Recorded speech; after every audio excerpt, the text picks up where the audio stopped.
turn down the lights, because this haunting, Frankenstein-inspired psychological horror is waiting for you on streaming. If there's one thing psychological horror has always thrived on, it's pushing boundaries. It's safe to say that Birth/Rebirth takes this concept to new heights.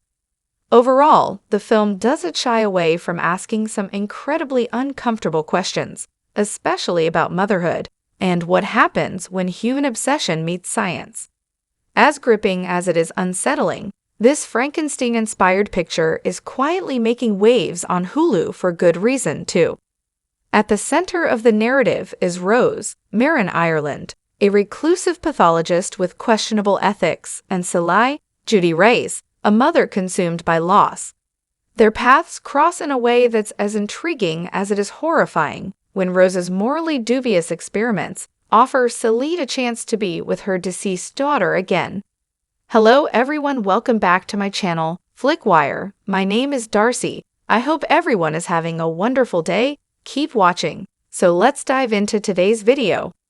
The pair embark on a journey that pushes the limits of both science and humanity. In the process, they make choices that keep viewers questioning where they draw the line, or if there's even a line at all. Birth/Rebirth's beauty lies in its clinical yet deeply emotional take on horror. But what really sells it is the intense performances, from Ireland's chillingly detached portrayal of Rose to Ray's emotionally raw depiction of Sally. Altogether, the pair end up creating a dynamic that's disturbingly real. There's a power struggle between science and empathy in Birth/Rebirth. From the onset, it's clear that Dr. Rose and Sally are polar opposites. One on hand, there's Rose, who's stoic and detached with a tendency to approach science as a puzzle regardless of the consequences. Then there's Sally, the grieving mother whose connection to her daughter's memory is anything but logical. Not only does their precarious partnership drive the narrative, but it also creates a sort of tug-of-war effect between cold, calculated science and deeply human empathy. One chilling scene has Rose methodically explaining the intricacies of her experiment to Sally without a flinch or an iota of remorse. For her, it's all about progress, so it's Sally's horrified reaction that reminds viewers that there are consequences attached when life is treated like an elementary lab project. That's not the last time we witness this dynamic. In fact, it plays out repeatedly, be it in a tense conversation or unspoken gestures that highlight Sally's growing doubts about the experiment. While this duality is prevalent from one scene to the next, Birth/Rebirth is careful not to outrightly take sides. It simply presents the data. However, it does make viewers consider some pretty uncomfortable questions related to medical ethics as a whole.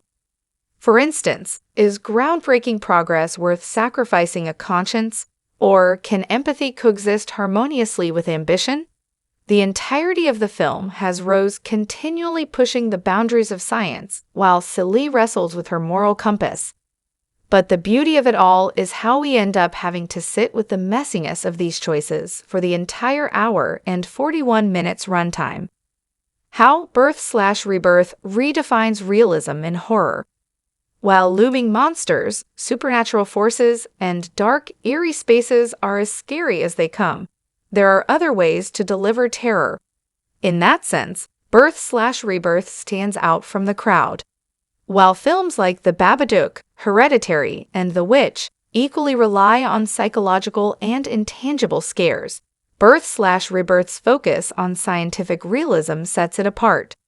More specifically, those films explore themes of grief, trauma, and isolation with a touch of the otherworldly. However, Birth/Rebirth walks a narrower route by keeping its horror unsettlingly rooted in reality. Take the moment when Rose drains the bodily fluids from a corpse as part of her reanimation process. It's portrayed so clinically and borderline mundane, however, it's unsettling in the same breath. There's no creepy score or dramatic lighting to indicate that something horrifying is taking place. The act itself is scary in its own right. It's the fact that watching Rose extract fluids, and perform medical experiments as chilling is not far-fetched that really sells the terror. Placing birth/rebirth beside body horror classics, like The Fly, which taps into the grotesque, to shock, or Raw, which is more visceral in its scares, it constantly feels like birth/rebirth is holding something back. It's the slow, methodical dissection of ethics and science that sets it apart. Even more, the film has a unique way of exploring human decisions, the good, the bad, and the desperate, as well as the horrifying consequences that ensue.